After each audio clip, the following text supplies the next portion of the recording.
Rhema Radio is a non-profit initiative by the Love Malaysia Media Project. Time, talent, and treasure is put into creating the content you listen to. Your support enables us to keep this going and expand further. Log on to www.rhemarad.io/support to find out how you can partner with us in creating value-adding content that ministers to the masses.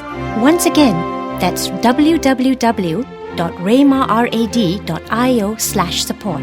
Let's get the word out there. Hey everyone, hope you had a great start to 2018 so far. Weekly sermons on Rhema Radio is now called the Midweek Service and is released every Wednesday. This week, we had Pastor Patrick live from NLRC PJ share a sermon entitled 2nd and 3rd John. Look out for that. And now, for this week's interview. I found it on Rhema Radio. Welcome to Rhema Radio, your weekly podcast on faith, culture, music, and more. I'm Victor, and today in the studio we have with us a young man by the name of Daryll Tan. Hi, Daryll. Hi, Victor. Good to be here. It's good to have you. Daryll Tan is the co-founder and social media consultant at Open Minds and a part-time digital trainer at TAB by IACT. He is actively involved in entrepreneurship, partnership development, and social media consultation. He has consulted high-profile brands like CIMB Group, Celcom, Sunway, Nestle, Kyochon, Encore, Berhad, and many more.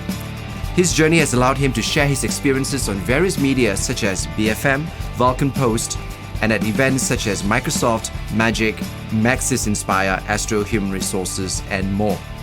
As an entrepreneur, he strives to make a positive impact and create purposeful jobs, actively ensuring that business owners think beyond themselves and build a lucrative business that has the resources to help the helpless while passionately doing what they love. He is passionate about business buildings, most importantly, entrepreneurs that will relentlessly persevere for a good cause. I hope I got all that right. Yes, in fact, very, very right. Very detailed, yeah. You know, I can just by reading that, I can tell you're a man of great passion, and you've obviously achieved a lot in such a short span of time. You know, you are driven by this desire to help people. Yes. If you look at ourselves, I mean, helping people and what we have done so far, you know, whatever we have achieved or what God has blessed us with, you know, I think it's very important to live out our lives, you know, as a bigger picture, something bigger than ourselves, and lend a helping hand, give back. I think that's important. I think getting your purposes right from the very beginning is not just building a business for profit, you're building a business to help. Correct. I think that makes a big difference. Correct. And if you look at purpose, a lot of people talk about purpose. It's such a big topic, right? And it's not easy. And I think my purpose is, I have a very clear purpose, but within that purpose, I believe that, you know, it's constantly changing as I go on through my years, you know, and it's exciting. It's exciting. Right. And can you tell us a little bit about Open Minds? Yeah, sure. So Open Minds is a digital analytics and tech development consultation firm. So what we do basically, we help brands position themselves online, whether it's through building an ecosystem, a digital ecosystem that will help them and channel them traffic, sales, good brand experience, online branding. How we do this, we use social media platforms, for example, like Facebook, Instagram, YouTube, Twitter, and LinkedIn, and we encompass it and we tie it all together with technology.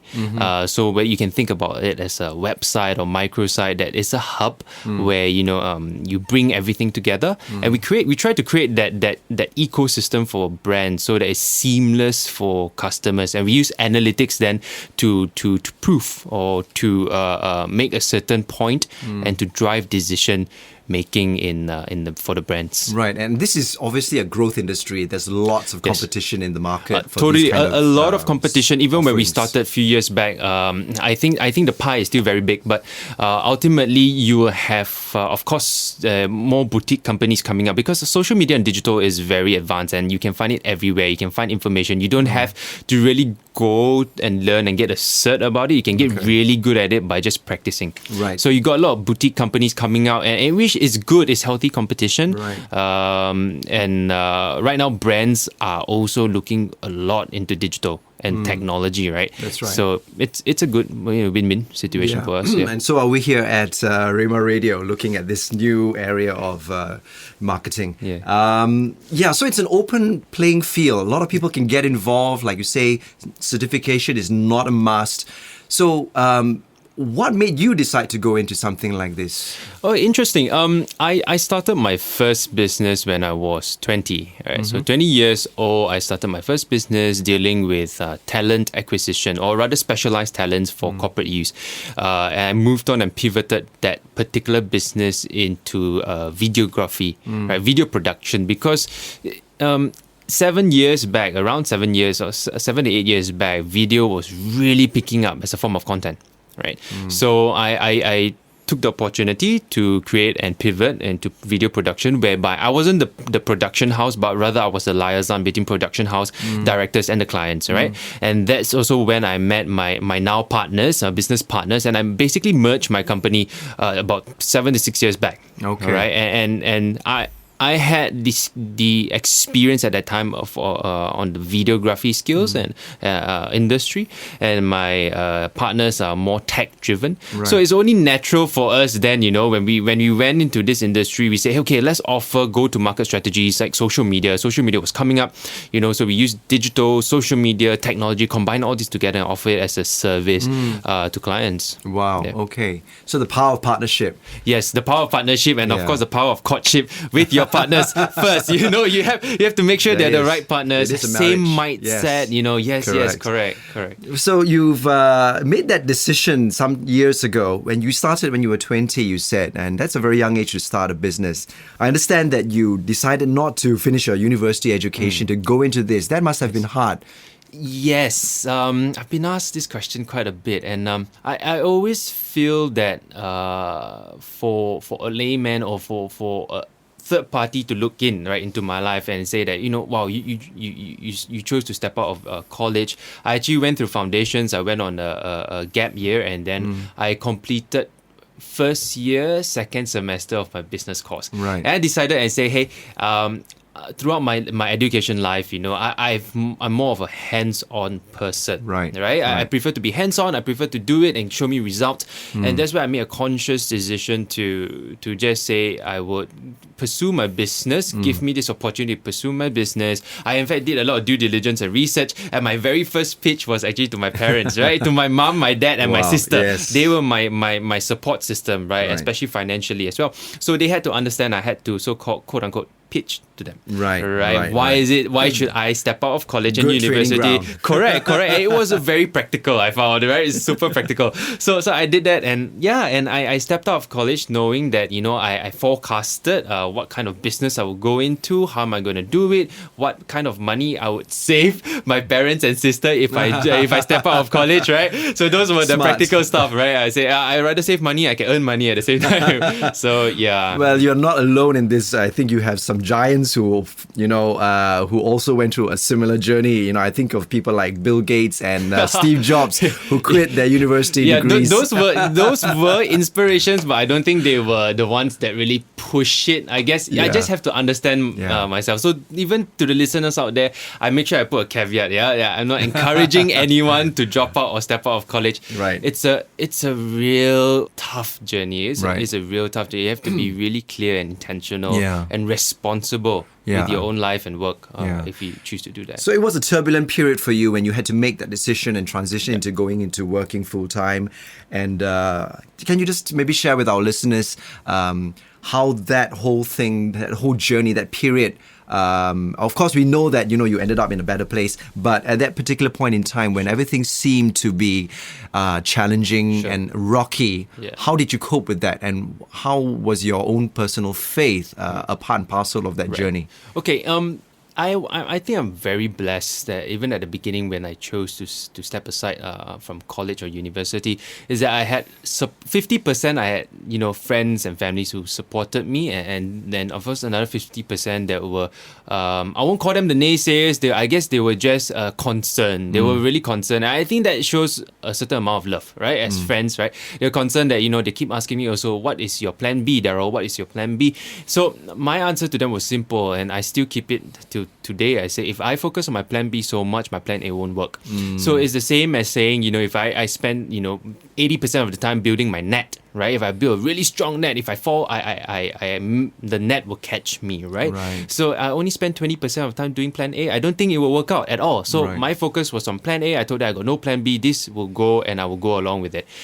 So I had that kind of a mindset even through those so-called rough moments. I'm blessed to have my parents and my sister who supported me. I guess they also knew that how I learned throughout the years, just looking at me, how I learned more hands-on, at that time, more of a doer as well.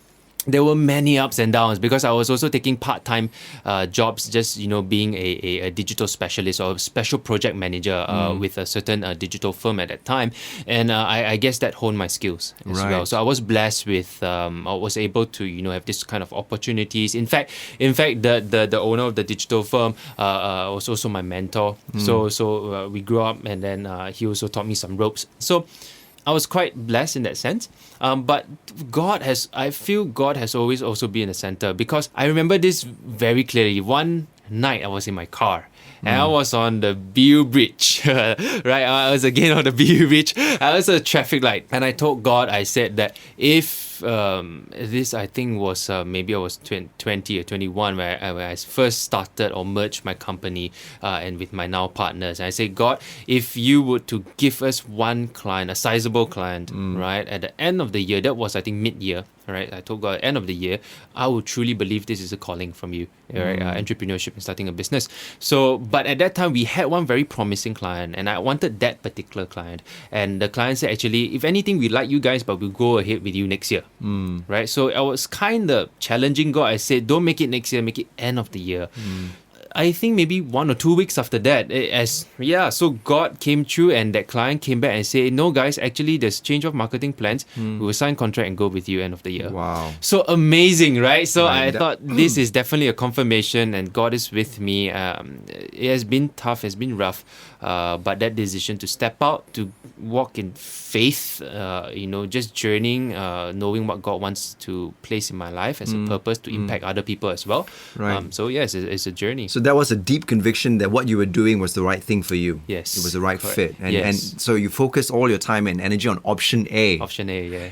Right, and option B was not something that you really thought about. And although parents and friends would warn you about that. Yes. Okay. We'll be back to talk more with Daryll Tan. Stay tuned. Rhema Radio. Hello, I'm David Chin, the Artistic Director of the Malaysia and Hong Kong Bach Festival, and my life verse is Philippians 4:13. I can do all things to Christ who strengthens me. Rhema Radio. Hi, I'm Victor, and in the studio we have with us today Daryll Tan, who calls himself an entrepreneur, and he wears that proudly. I'm curious, back in the days, we referred to people like you as business people or businessman. But today the word entrepreneur seems to be more sexy. Is there a difference? I guess what you said is actually right. Yeah, I feel at times it's a trend to a certain degree. Right? But if you boil down to the technicalities of it, I would say I'm treading on very thin ice, but I would say the difference between a businessman or business person versus an entrepreneur is sometimes, not all the time, but sometimes to do with the mindset and the purpose of a business. Okay, right? What do you mean? So, explain. A businessman would... his mindset starting a business would be, I'm going to start a business, or it probably doesn't have to be from scratch. Maybe I can take on a franchise, I can do certain direct selling, for example. I take on a product, I build on it, I'm making profit, right? An entrepreneur, not all but some, right?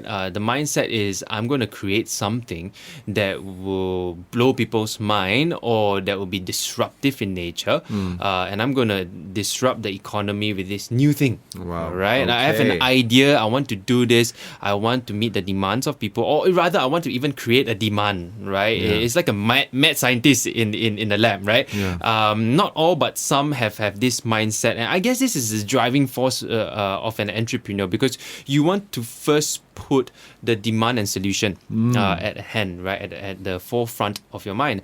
And we deliver, and our mindset is that we build a business that, yes, of course, it has to be lucrative and make profit, but a certain amount of our effort is spent on people. A lot of people as assets, right? Recognize that people are the ones that drive as well, and people are the ones that can make an impact. And nowadays, a lot of people just don't want to have a one-way conversation, they want to have a two-way conversation. So an entrepreneur is there, to also mask all this, or rather take on all this other challenges, right? And if I can add my 2 cents worth, I think the one distinctive difference is that with entrepreneurship, there's almost a drive by passion. Yes. Because you're convicted of a purpose and something that you want to do that's going to make a change. Yes, I think like even just taking the word passion, right? I'm sure business people and businessmen have a certain amount of passion. It's passion to make money, right? I mean, but I'm not saying that entrepreneurs have no passion to make money. At the end of the day, I mean, money is important. Yes. It's something that we can enjoy.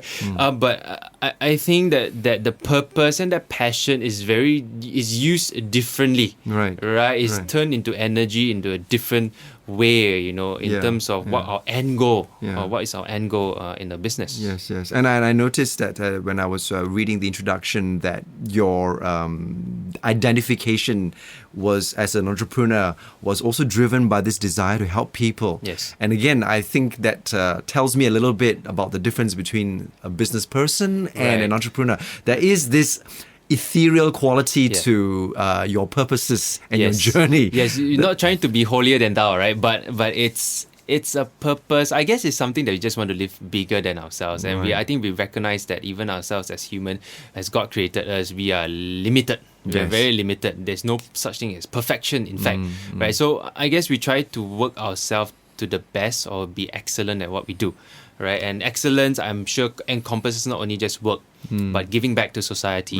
Like for myself personally, just very quickly, my personal goal is to create meaningful and purposeful jobs for people. And this is not only through my businesses, but also through maybe one-on-one, with people, mentorship, or, just time with founders or co-founders of companies, and they can build a business that hire more people, right? So in that sense, there's an indirect, hiring of people. Right. Yeah. You once said that your life's motto is dream big, dig deep, and start small. Yes. Can you explain what that means? This is I'm innovative here. So I took this line. It's not really something original. Yeah, I think a lot of people, especially in my church as well, have preached this statement. Right.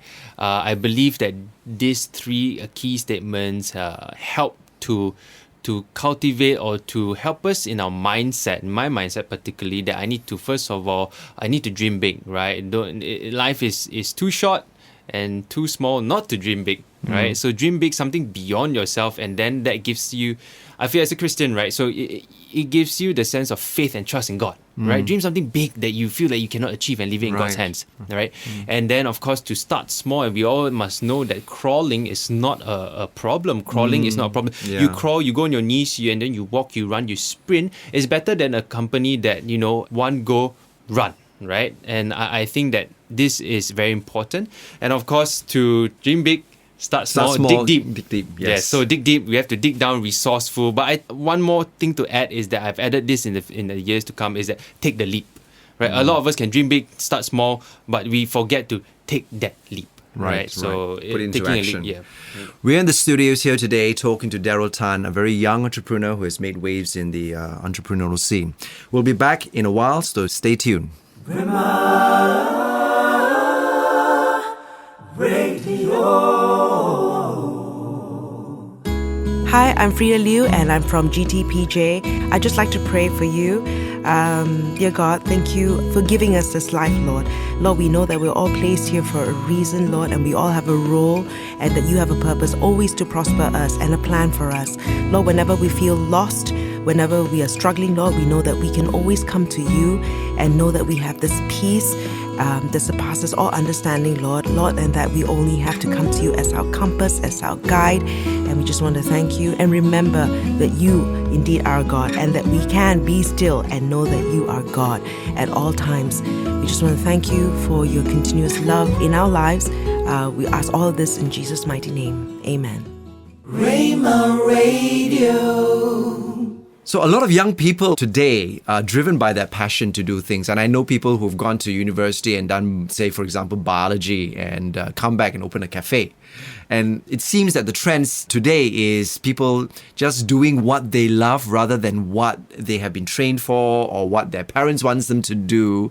So I think the entrepreneurial drive is very much alive today in a lot of young people. Yes. But I suppose going into something like this is very tricky, very challenging. Right. Okay. Apart from the fact that resources is something that you would need, what would you say to a young person who is thinking about this journey? You know, just giving up what they've done or studied and doing something that they love. Okay, a few prongs here is that number one, if you really choose to do your own business, whether or not you have a degree or not, you come back and you feel like I'm not going to do what I studied, or you plan to come out of college or university. Again, coming out of college or university is a whole new topic. I don't think anyone should jump on it and really should ask yourself, spend time with yourself, asking yourself, am I passionate or energetic enough and have that amount of responsibility to take on this road that is not even built, right? I have to build this road of mine.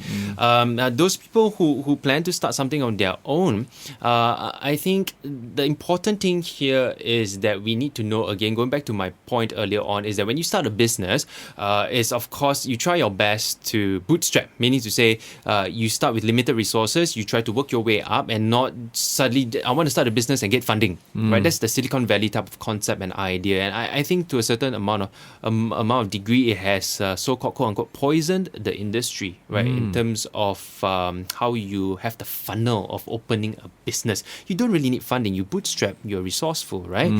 So it's again okay to crawl, it's okay to walk, it's okay to run and then sprint, because one day businesses goes up and down, right? Sure. So one day when your business falls, right? Touch wood, but if it falls, you at least know how to crawl.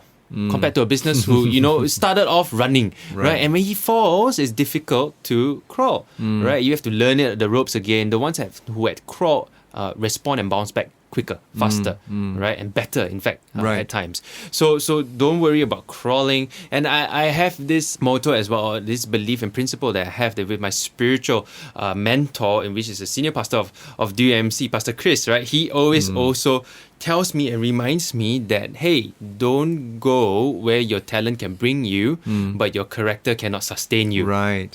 So we all are very talented people, especially when God has come and He has put a purpose in our heart. We are very talented. We can go and we can succeed, right? We can soar, right? Sometimes we leave our character far behind, and that's where we fall, right? That's where you fall into temptation. That's where we just fall, right? And it's not a nice season to be in. So he says, keep in contact with your character, grow together. I think that makes perfect sense. Right.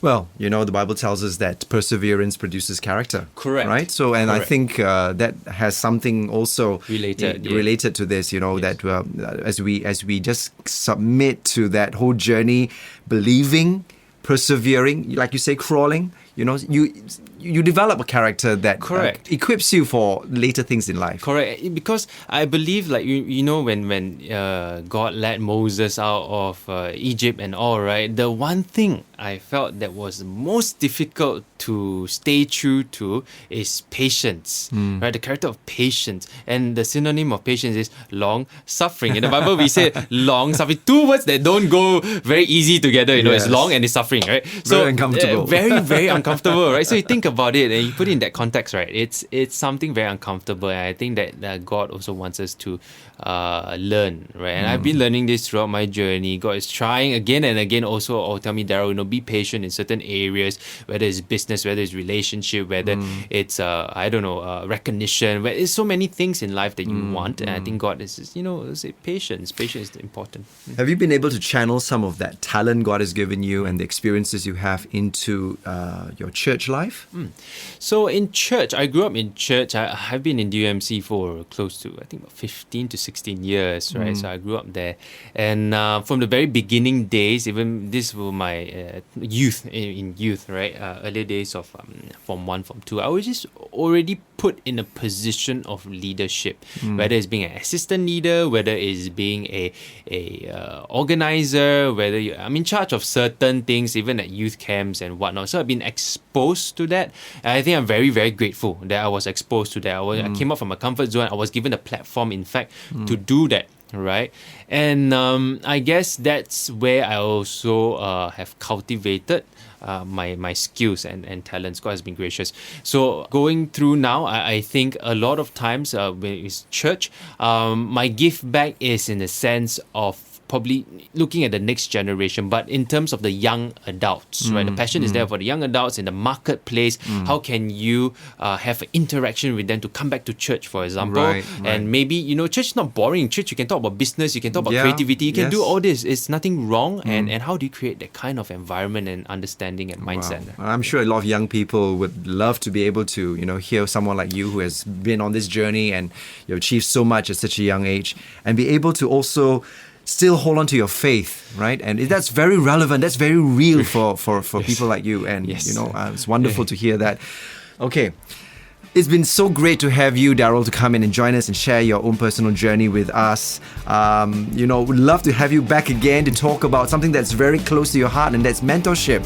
But for now, thank you so much for sharing with us about entrepreneurship and your journey. Thank you very much. Pleasure. It's been a true pleasure to have you too. And you've been listening to me, Victor, for Rhema Radio's talk show, and we thank you for being a part of us, and do stay tuned for further podcasts in the future. God bless.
Our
This segment features music by The Jungle People.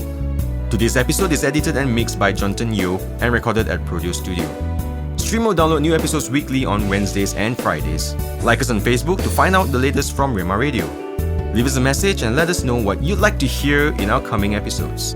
If you've not listened to Pastor Patrick Lai at NLRC PJ, catch him in our midweek service with a sermon entitled 2nd and 3rd John. God bless. You listen to us? Now we want to listen to you. Go to rhemared.io/survey and help us know you better in our efforts to create and curate content that you want to hear on Rhema Radio. Once again, that's rhema.io/survey. Let your voice be heard.